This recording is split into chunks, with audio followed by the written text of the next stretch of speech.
Welcome to ACFIMTalks. A very good morning, good evening, good afternoon, wherever you are and tuning in.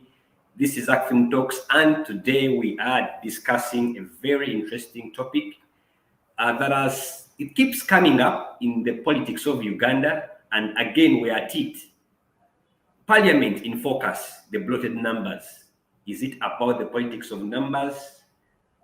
Or should we now start arguing about how effective we are being represented or overrepresented? With me, I have two distinguished scholars. In fact, they are both scholars in a way or two, but one is a lawyer, another is a scholar and a politician. And I will be moderating this interesting topic. But before we start, let me encourage everybody to tune in and be part of this discussion.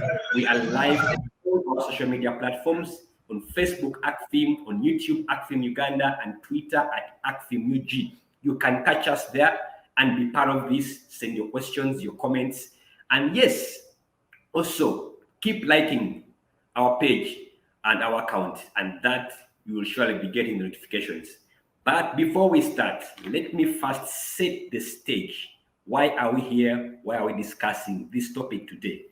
As you all remember, and as many of you recall and know, Uganda has a bloated parliament, and it's starting to really wear out the taxpayers. We can't afford, and these numbers don't seem to be slowing down anytime soon.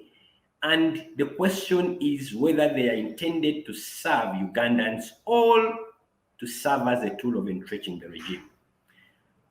On average, a legislator takes home 28 million monthly. So the current 11th parliament, we have 529 legislators, and this means that in 5 years, a Ugandan taxpayer, you and me, will part with 1.68 trillion. Remember, this is to mention that these billions are not inclusive of the money we spend on renting the office space at Kingdom Kampala and the hefty per diems for international travels. And what does this mean for Ugandan? And what do we get in return? For example, we've seen squabbles over tweets by Honorable Zaki and what went down yesterday. The useless legislation such as the one that seems to be sponsored by Honorable Sereko. But is this worth it? And what matters most, when it is concerning important issues, they don't show up. When Ugandans are pressed against the wall, for example, we are now grappling with the inflation, Parliament seems to be absent. There have been observations that the House is filled with political dramatist persona. You have individuals who spend even 5 years without joining in Parliament, and the golden question is, do we need those numbers? We have now a small group of legislators that is working on a private member's bill to cut down the numbers so that each district is represented by 2 legislators. If this bill sees the light of day, Uganda will have only 292 legislators. That is if this bill sees the light of day. Before we start, let me put some more perspectives into this discussion, probably to trigger the debate. Kenya, our neighbor here, they have a population of 55 million, but with a Senate of 67 legislators and a lower house of 349. That makes the number slightly lower compared to their population. When you look at India's upper house has 245, and the lower house has 453, making a total of 788 legislators, slightly higher than Uganda's current number of legislators. Remember, India has over a billion people. When we look at Africa's most populated country, Nigeria, which has a population of 206 million Nigerians, it is represented by only 190 senators in the upper house and 360 legislators in the lower house. This is a total of 469 legislators, which makes it 60 MPs or legislators less than that of Uganda. But remember, their population is way over, or much bigger than that of Uganda. So is it an issue of numbers here? Before we start, allow me to introduce my panel of two discussants. With me, I have a scholar and a politician. Many of you know him. All are not seeing him for the first time, but he has been in parliament 3 times, 8th, 9th, and 10th parliament. Honorable Mukitare Stephen, you are most welcome to this discussion. He was an MP for Bulisa County. You're most welcome.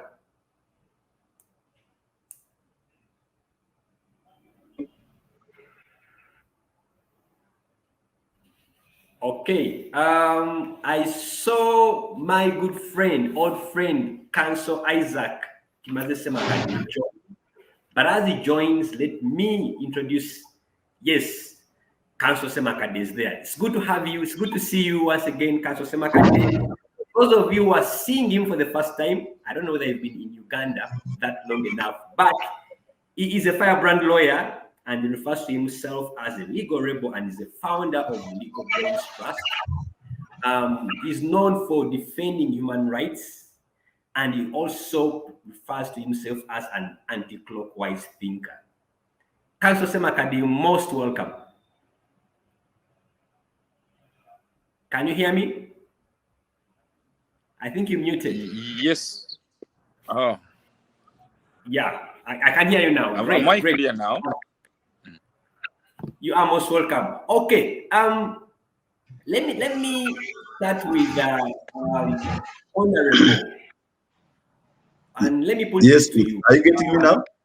Yeah, I can hear you, and I can hear you very well, Council. Thank you. And honorable, I can hear you as well. And I'm starting with you on this question concerning I've just painted a picture of the numbers we have in Parliament. The bigger question is, do we need such a Parliament? And what purpose does it serve? You've been in that house. Do we really need these numbers? For this very important discourse, more so at a time when the country is having challenges of missed targets of middle income, when we have challenges of increasing poverty, when we are increasingly having translating itself into landlessness, and you've had the president talking about stopping evictions. All those are symptoms of economic maladies, economic stagnation, jobless growth, 26 years of UPE, but with jobless graduates. So indeed, Parliament in its traditional role of legislation, of appropriation, of oversight and representation must be seen to be relevant, and therefore providing remedy to some of these challenges. So as we get to 60 years of independence, indeed 530 almost MPs, you cannot defend the numbers, and we could be asking ourselves, how has the numbers of Parliament grown? And when we talk about Parliament numbers increasing, we must also talk about the numbers of districts increasing. So in the name of participation and inclusion, from the NRC expanded, we have been having challenges in the guise of interest groups, more women representation, disabled representation, army representation, and recently elderly representation. The youth have been there, and no wonder the number is catapulting to now 500, almost at 30. We just had Women's Day this week. and you can see women are seen to be in the thing. A woman prime minister, a woman vice president, a woman VP, a woman, all big cabinet posts full of women. First of all, I want to say, as an advocate of national dialogue and equal opportunities, more so regional balance, as a person who moved the motion for regional governments and regional cities, the question would be, does the numbers necessarily translate into more opportunities, more programs? Have we seen the budget percolate and trickle down to the areas which the people we represent need most? The answer is, of course, no. So for me, from the onset, I want to say I am an advocate of national dialogue, and for 15 years in Parliament, what I was saying, we could have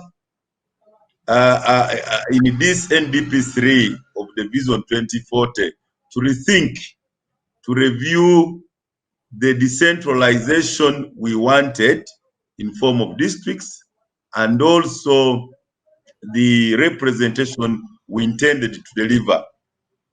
One, we are supposed to use the arm of political parties, but the political parties are not are malfunctioning. They are not there in effect. Three, we are supposed to represent districts. The districts, none of the districts in Uganda are economically viable because they are supposed to be economically viable. And that's my worry as a person who moved the city's motion and who has a passion for it and regional government. I am worried, even the cities, they are not being well funded. So I think it is time to rethink that with regional governments, we could have regional parliaments. Because this country called Uganda is a project of 16 regions of this country, including Bunyoro, Buganda, Bukedi, Teso, Acholi, Lango, Ankole, Chigezi, and all these regions must be seen to be getting equal opportunities. And by the way, Article 178 of the Constitution does provide for regional government. So actually we are now acting unconstitutionally, my NRM government, by denying regional governments, which by constitution are supposed to have started on 1st July 2007, is an illegality. Because I think with that, we don't need so many MPs in parliament. We could do some representation issues at regional level. We could have it's time to have a serious dialogue on whether it is the number of women which will bring development. Yes, at that time it was important to bring in a semblance of symbolism and a motivation that women are equal to men. But we need to start questioning, do we still need women representation in the way we are having it without us getting value for money? Do we still need the army representation in parliament? Do we want to be a civilian government, or we are still stuck in a quasi-military pseudo-democracy therefore? So these are real challenges, but of course, a big parliament comes with costs. It comes with, and unfortunately, you see what's happening now. I refused to buy an ambulance as an MP. My work as an MP was to push for government to provide for health center 3s and health center 4s at every county with an ambulance, with a theater, with what recently COVID reported to us, that we don't have functional referral system, that we don't have MIR, that we don't have oxygen cylinder. So if an effective parliament was pushing for those services to be at every county, then you don't have to say as an MP to be relevant, I am going to buy an ambulance. Indeed, parliamentarians are under a lot of pressure. Parliamentarians are in charge of fundraising, even for government projects. Parliamentarians are, of course, have already the traditional role in cultural institutions and the churches, which were the churches I enjoyed the most, and I have no regret for that, because that's money I think was well spent. But it is very unfortunate that a parliamentarian has become a slave. A parliamentarian wakes up in the morning, has families without school fees, has sick people, has funerals to deal with, has weddings to deal with. So I think we need, first of all, to make the citizens, the civil society, the media, government itself should have a deliberate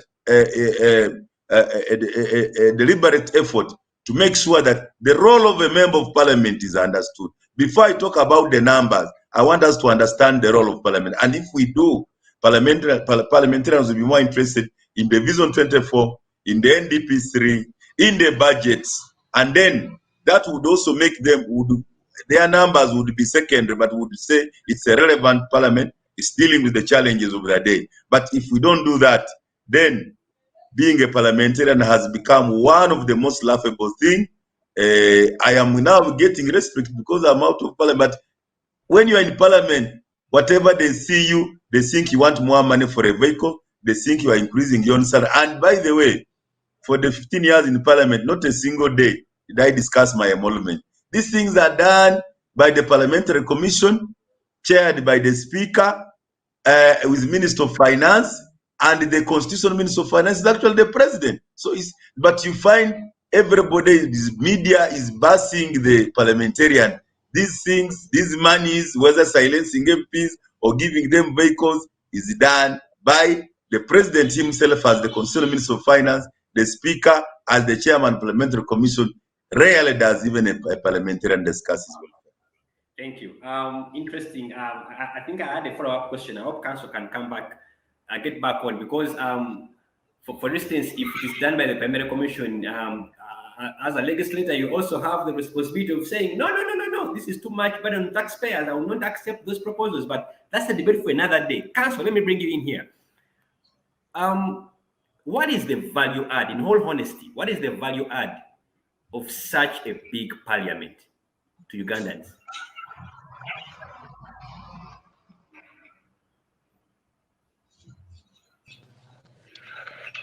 Thank you very much, Felix, for hosting me on this show. And I'd like to thank the current speaker, Honorable Mkitale, for speaking from the gut, shooting from the hip, and being sincere and patriotic.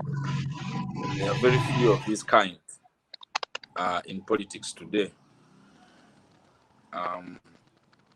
To answer your question specifically, Felix, what is the value addition of a massive parliament? Well, one would theorize that it is increased democratic representation, an increase in the democratic dividend. More people are voting more representatives. More representation is, in theory, is supposed to be a good thing. But in reality, we don't have an increased democratic dividend in Uganda. The number has grown. The number of representatives in the August House, in the Legislative Chamber, has grown exponentially.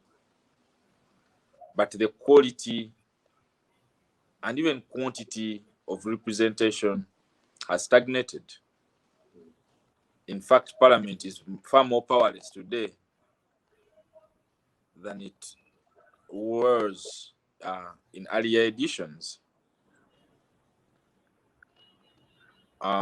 You have laid out this very clearly in the preamble, that the preoccupation of Parliament in an inflation-prone era, in a time of great pulsation, regionally, nationally, internationally, has been private activity of a member outside Parliament and the insult taken by the parliamentary leader.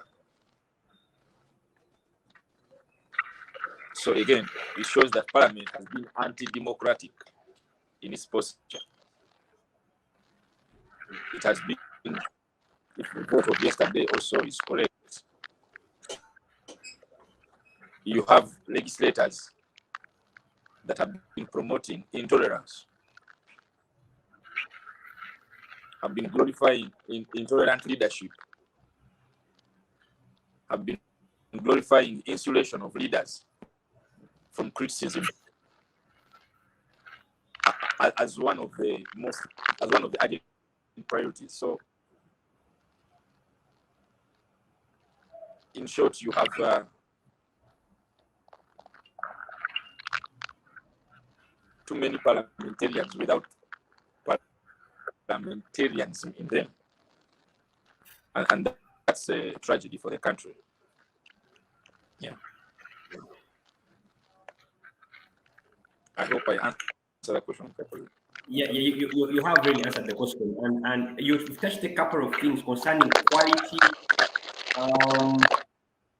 concerning how it has stagnated.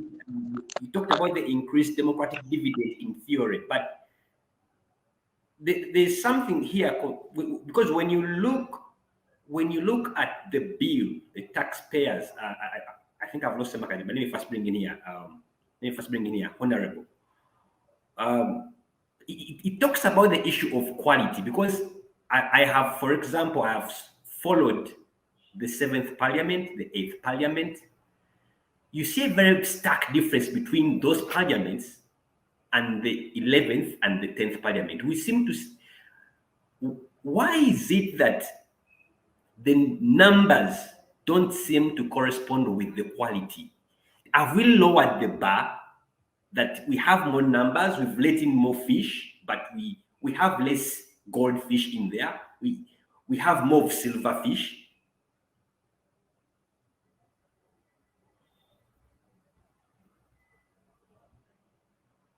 Honorable, you're muted. Hello? I can hear you now. Yes, I'm saying, I hope you are not referring to having more fishermen as opposed to Pharisees. The biblical story. Now, I joined Parliament in 2006 when the Secretary General for NRM was Amama Mbabas. And I can tell you, we had honest discussions. We had intellectual debates. We sort of think tanks at that time. So at that time, you could say numbers could give you some value addition, could give you some democratic dividend. But increasingly, numbers, if you follow from the CA, were being mobilized in terms of voting in Parliament. How do you get the NRM, my party, get through what it wants? And I think that's where the problem is. I don't want to refer to the Ginger election when my chairman said, even if you sleep and wake up and vote on the side of NRM, you would be a more useful MP. Now, sincerely, these are things we need to not accept. I'm a grandfather now. I'm no longer discussing national issues for my own bread. I'm above that level. I'm looking at what we bequeath the generations to come. That cannot be the reason of increasing women MPs. I don't know what group and what group and what group. So I'm raising this because the numbers come from political parties. If political parties had ideological clarity, whether in government or opposition, whether the opposition is FDC or NU, it doesn't matter. Although now they are eating each other as if they are grasshopper, Mao is NUP, and I don't know what. But I am saying, if my NRM political party, which has the numbers, and the NRM caucus is going to take the day anyway, we should not turn our numbers into a mob, into tyranny of numbers.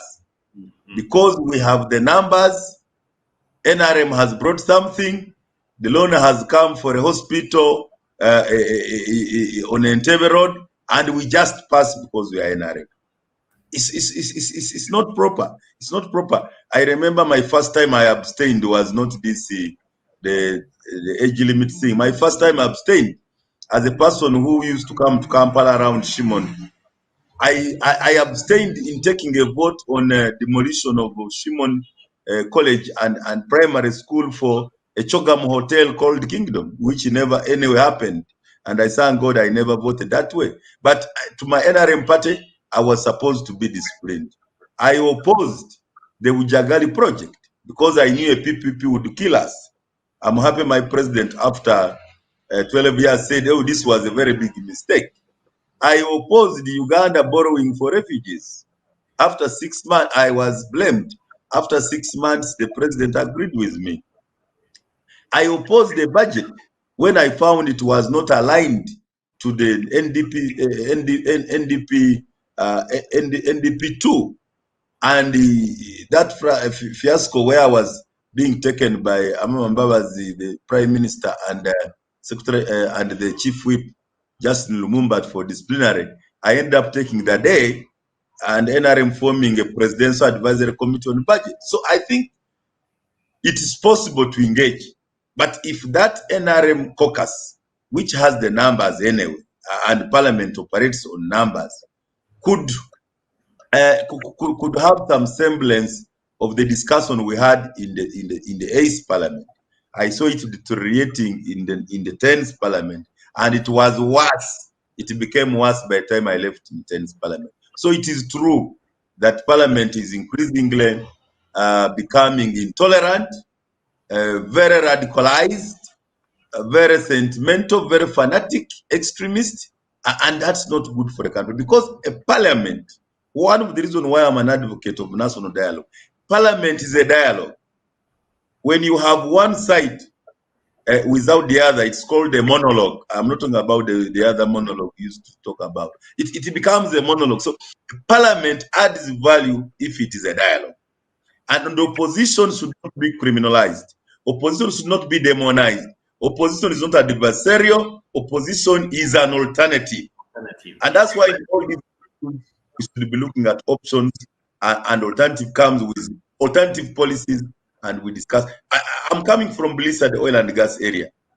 I have not had any useful debate in that parliament about the recoverable cost. I've not had any useful debate in that parliament about the local content. We made a law to the effect that 48% of that $10 billion now with the first phase will go to local content. There's no that debate in parliament that direction. We are talking of throwing out this stubborn man from he's also an extremist from Mityana. Yet there are serious issues to be discussing right now. $10 billion is going to be invested in the next 3 years. Is Uganda getting the 40%? How much is Uganda spending in this oil? Why are we pushing for the pipeline to Tanga without pushing for the refinery? The refinery and industrial park is where we get industries, is where we get value addition, is where we get beneficiation. So is Parliament, why is Parliament preoccupied? The Bible says we have left undone what we ought to have done, and we are doing what we are not supposed to do, and the truth not. So that's my challenge, that Parliament should increasingly, even with their numbers, I wish they could be more relevant in those areas. Okay, all right. Councillor Semakade, can I get you back on set? It would be great to bring you in here and weigh in. Yes, thank you. Thank you. Good. Looking at the size of this parliament, who profits from such a parliament? Who is the biggest beneficiary? Let me put that question bluntly to you. Or the executive, the presidency. How? Yes. Plus the post holders themselves. To understand how the presidency, and I'm being very careful with my words here, but I should say a dictatorship or the dictatorship benefits. The presidency is relieved of the burden of a